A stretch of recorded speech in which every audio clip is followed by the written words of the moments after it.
Are you in the market for a mulberry tree? Well, you're in luck, because in today's episode, I'm going to be showcasing all the 3 most popular varieties that I sell here at the nursery. The Shangri mulberry, the Pakistan mulberry, and the famous green mulberry, also known as king white, white Pakistan, Australian green chateau. They have so many different names I cannot keep up with. But guess what? I'm going to be showing you the trees, I'm going to be talking about them, and also I'm going to be doing a taste review. Which one's the best? Well, I guess you're going to have to wait to the end to find out. Let's go ahead and get started with the Pakistan mulberry. So this is one of the Pakistan mulberries that you guys haven't seen much of, simply because, well, as you can see, most of the canopy is on the top, so it's hard to reach the fruits. But right now is mulberry season, and I'm going to be showing you what the fruits look like. And I'm also going to be showing you, or at least describing as best as I can, what the fruits look like and taste like. So this is the fruit right here. With Pakistan mulberries, they get really long. You have to understand though, depending on the temperatures, the fruits are going to be long, they're going to be short. Sometimes they don't ripen evenly like this one right here. And that is simply because of my irregular temperatures. The more constant and stable your temperatures, the more consistent and longer your fruits are going to be on the Pakistan mulberry. Now these guys right here, they are ready to eat. If I don't pick them right now, they're simply going to drop to the ground. But this right here, I don't know if you can tell, this is not 100% ripe. I would say this is about 90%. Once they're fully ripe, let me see if I can find another one. Well, I can't see any on the tree, but I got one right here that fell off. All right, I don't know if you can tell the difference. Let me go in the sun.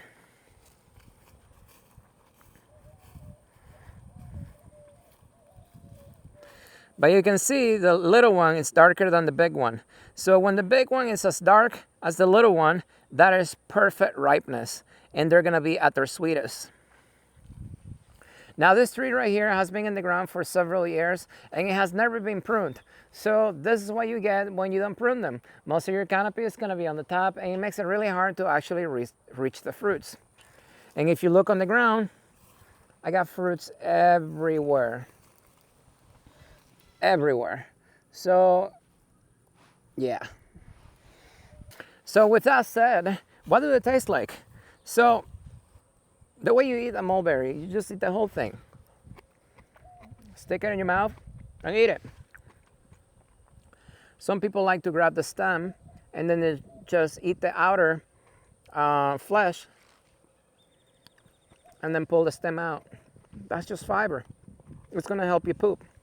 So eat the whole thing anyway. All right. If you're looking for a variety that is vigorous, it produces tons of fruits. And the fruits are mainly just sweet. They have a special taste. It's very hard to describe unless you actually taste it yourself. But the Pakistan mulberry, I would say, out of all the trees that I have here, is #1 popularity. Simply because I have a lot of them, usually, and the trees are very easy to grow. One thing you got to keep in mind with Pakistan mulberries, it depends on where you buy them. There are a lot of nurseries throughout the United States that sell tissue cultured Pakistan mulberries. And those mulberry trees actually take a few years to start fruiting. Yes, you do have a Pakistan mulberry, but you're going to have to wait.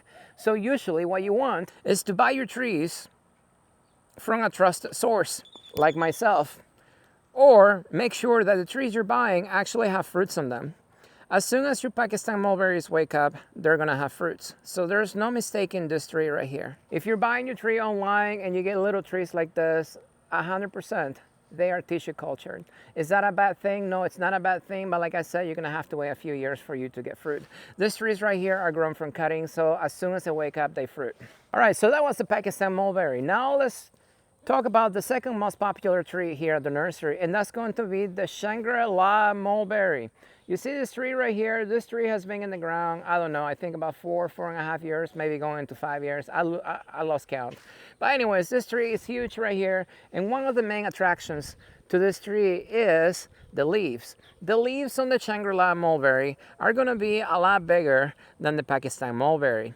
And as the tree gets bigger and the branches get longer, they start weeping down, making the tree look like a weeping type mulberry.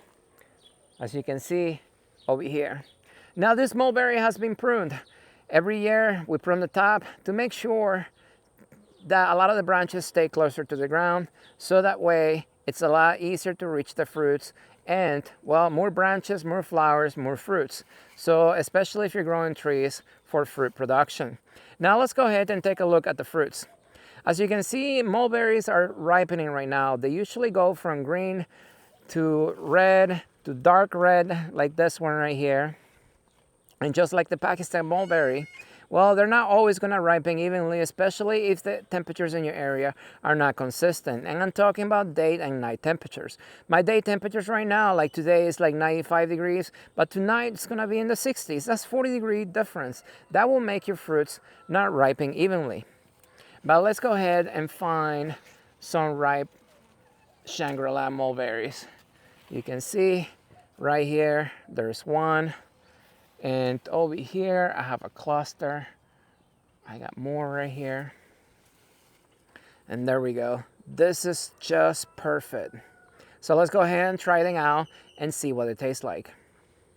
Shangri mulberry are usually going to be shorter than the Pakistan, and they're going to be fatter. And one of the things you're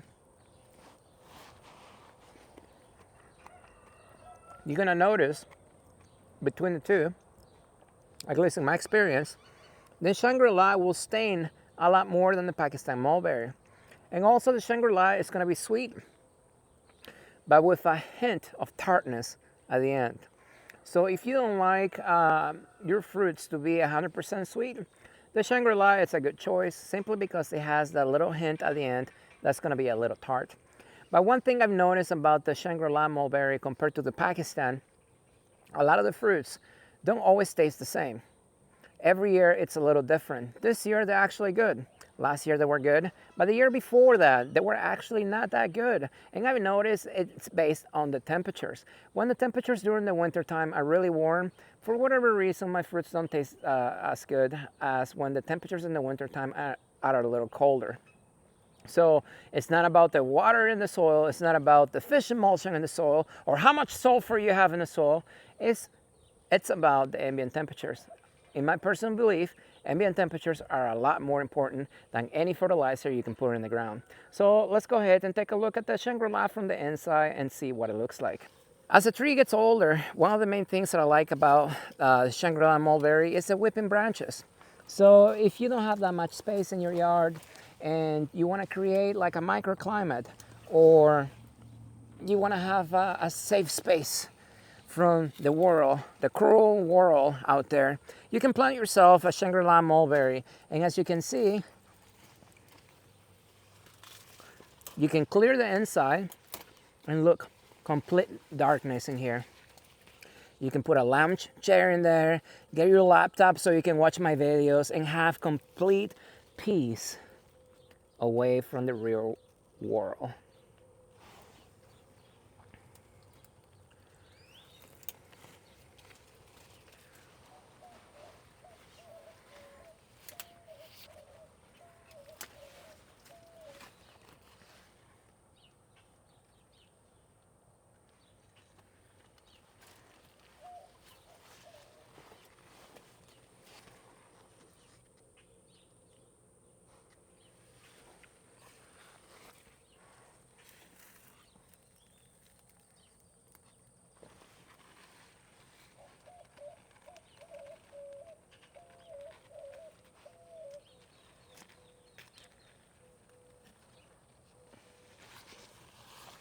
And that brings us to the last mulberry tree, and that is the green mulberry, also known Australian green shatut, king white, white Pakistan. It has so many different names. Like I said earlier, I don't even remember all of them.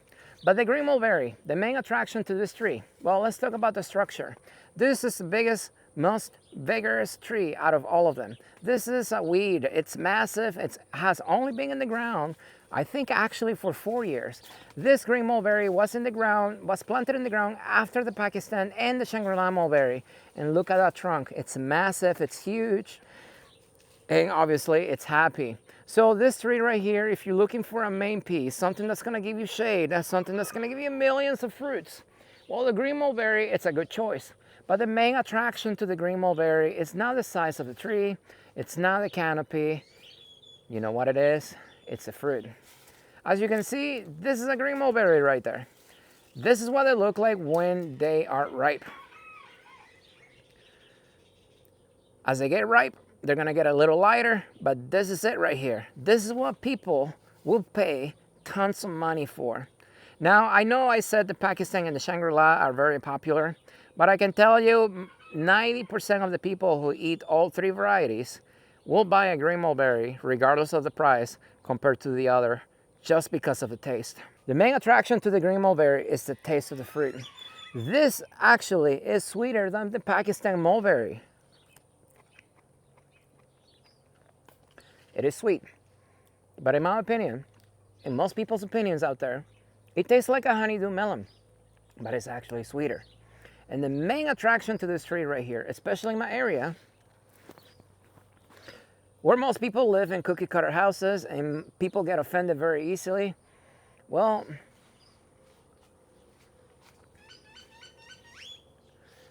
the juice on the green mulberry, it's actually clear.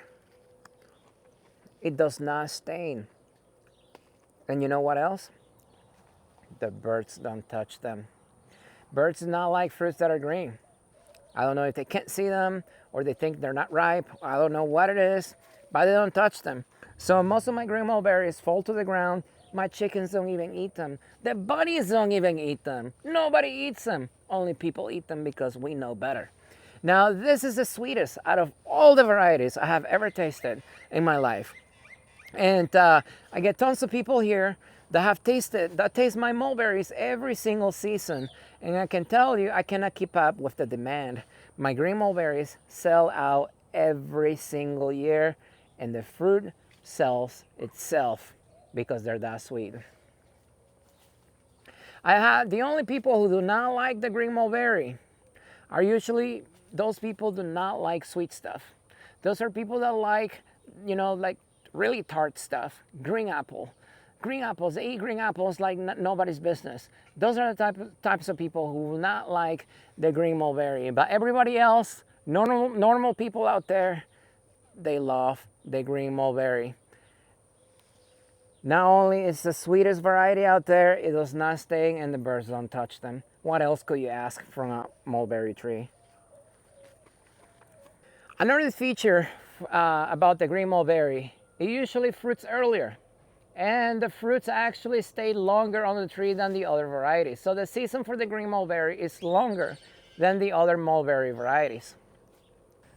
So this is what all the three mulberries that I have here at the property look like side by side.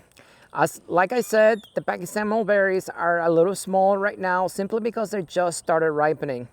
They usually get bigger than what I have in my hand right now, but it's been windy, so a lot of them are falling off, and that's going to be another problem with the mulberries. The wind, it will knock them off the tree. So which mulberry is going to be the best for you? To be honest, it doesn't really matter.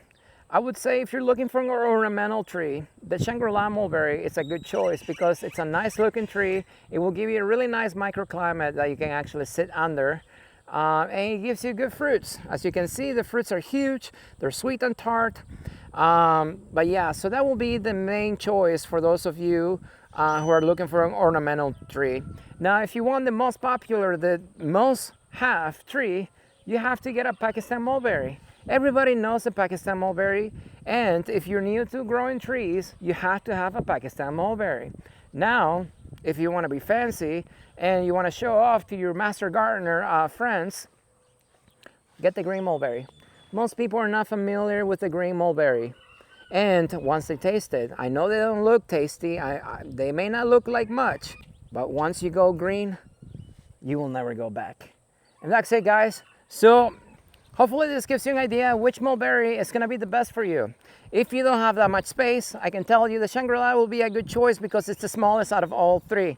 Now, if you have plenty of room, get a Pakistan. And if you even have more room than that, get all of them. I mean, I have a lot of space right here, so having one of each, it's always going to be a good choice. And another thing about mulberry trees, keep in mind the first few years, you're not going to get that much fruit. As the trees get older, you're gonna have enough for the birds, and you're gonna have enough for the critters and yourself. So don't be impatient. It takes a few years, and I'm gonna have another how to grow mulberry trees video coming up soon, so keep an eye on that one. Oh, check this out. Bonus content. This is an Oscar mulberry. Now the Oscar mulberry looks just like the Shangri mulberry right here, the fat one. But usually they are more tart. I would have showcased this fruit right here, but as you can see, my horses love the mulberries, and this is in the horse area, and they just keep eating it. The fruits, they're not ripe yet, and but yeah, so if you ever see a mulberry tree named Oscar, well, they grow just like a Pakistan mulberry. The fruits are round, and normally they look very similar to the Shangri-La, but they're more tart. So that's that one. As always, guys, if you like my video, don't forget to like it. If you haven't subscribed, what are you waiting for? And I will see you next time.